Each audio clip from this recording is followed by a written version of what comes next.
BJP नेता आशीष सूद इस वक्त हमारे साथ मौजूद हैं और कुछ ही देर बाद आम आदमी पार्टी के नेता सौरभ भारद्वाज भी हमारे साथ होंगे। आशीष सूद साहब, लेकिन इस पूरे मामले पर जो पक्ष आम आदमी पार्टी का आया है वो कह रहे हैं कि ये तो बीजेपी के इशारे पर आरोप लगाए जा रहे हैं। देखिए, ये बहुत दुर्भाग्यपूर्ण स्थिति है दिल्ली के लिए। सरकार पूरे 3 वर्ष से जब से चुनकर आई है इसी प्रकार का एक प्रपंच रचती आई है। कभी अफसरों के साथ झगड़े, कभी एलजी के साथ झगड़े। अपनी नाकामियों को छुपाने के लिए सरकार भारतीय जनता पार्टी पर आरोप लगाती है।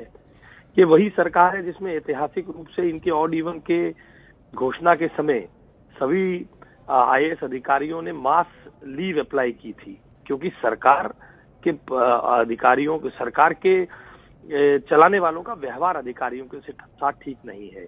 नहीं सर, आप इस वक्त पूरी तरीके से अफसर का साथ ले रहे हैं। मेरा आपसे सवाल ये है, साथ नहीं ले रहा हूं। नहीं, आप मेरा सवाल सुनिए। आप मेरा सवाल सुनिए। आम आदमी पार्टी की तरफ से ये कहा जा रहा है कि देखिए, जो अफसर थे वो चुने हुए प्रतिनिधियों की बात ही नहीं सुन रहे थे। वो कह रहे थे मैं चुने हुए प्रतिनिधियों के प्रति जवाबदेही नहीं हूं, मैं तो एलजी के प्रति जवाबदेह हूं।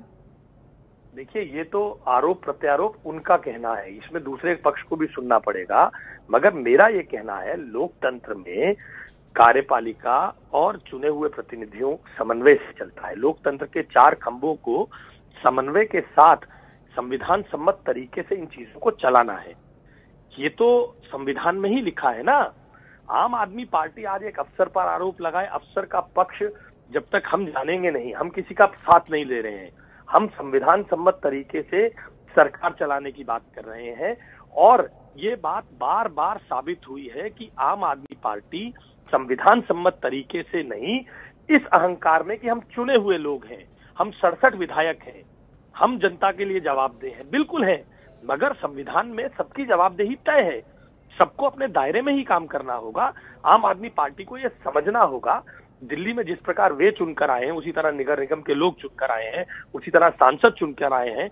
अगर सभी लोग इस प्रकार से व्यवहार करने लगेंगे तो ये तो अराजकता बन जाएगी। संविधान में सबकी जिम्मेदारियां तय हैं, उस जिम्मेदारियों को, उस सीमा रेखा को लांघने का अधिकार किसी को नहीं है। नहीं तो आपको क्या लगता है ऐसा क्यों आम आदमी पार्टी की तरफ से किया जा रहा है? क्योंकि आम आदमी पार्टी बार बार ये दुहाई देती है कि हम तो दिल्ली की जनता के हित में, दिल्ली की जनता के भले के लिए सब कर रहे हैं। और अभी भी उन्होंने गिराया कि 2.5 लाख परिवार जिन्हें राशन नहीं दिया जा रहा था, इसी वजह से उन क्षेत्रों के विधायकों पर बहुत दबाव था। और विधायक जब सवाल पूछ रहे थे अफसर साहब से तो उन्होंने कहा कि नहीं भाई, मैं आपके प्रति जवाबदेही नहीं हूं, मैं तो एलजी को जवाब दूंगा।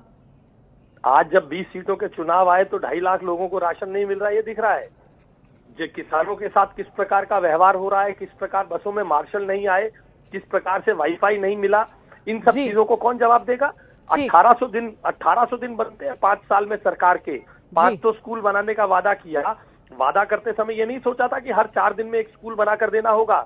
आज अफसरों पर, मेरा यही कहना, मैं किसी अफसर को नहीं बता रहा हूं। ये बड़ी बात यहाँ पर आशीष सूद साहब, बीजेपी के नेता, जो कह रहे हैं कि देखिए, समझिए इस बात को, 20 सीटों पर दिल्ली में जब चुनाव की तलवार लटक रही है तब आम आदमी पार्टी दिल्ली के लोगों के हित की दुहाई देती है और समन्वय नहीं बना पाती है। संविधान के दायरे में रहकर आम आदमी पार्टी को काम करना चाहिए, लेकिन वो नहीं कर रही। ये बीजेपी के आरोप। आम आदमी पार्टी के विधायक इस अहंकार में डूबे हुए हैं कि वो चुनकर आए हैं, तो चुनकर तो नगर निगम के लोग भी आए हैं, चुनकर तो दिल्ली के सांसद भी आए हैं। बीजेपी नेता आशीष सूद ने आपके चैनल एबीपी न्यूज से ये तमाम बातें कही और कटघरे में आम आदमी पार्टी को ही खड़ा कर दिया। कुछ देर पहले हमने आपको बताया था आम आदमी पार्टी का इस पूरे मामले पर पक्ष। आम आदमी पार्टी जो कह रही है कि अफसर जो हैं वो बीजेपी के इशारे पर काम कर रहे हैं।